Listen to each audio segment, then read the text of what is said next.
यह रात का समय था। आकाश में चांद मुस्कुरा रहा था और छोटा अली अपने बिस्तर पर लेटा हुआ था।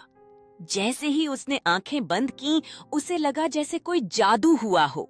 अचानक वह एक रंगीन दरवाजे के सामने खड़ा था, जिस पर लिखा था, ख्वाबों की दुनिया खुशामदीद। दरवाजा खुलते ही अली एक बड़ी किताब के अंदर पहुंच गया। वही किताब जो दादी अम्मा सोने से पहले सुनाया करती थीं। अली की आंख खुल गई।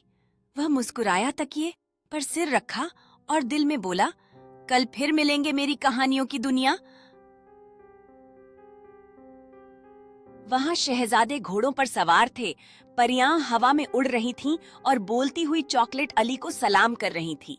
अली हंसता खेलता कहानियों में घूमता रहा, लेकिन जैसे ही चांद ने आसमान से आहिस्ता से कहा, अब समय है वापस जाने का,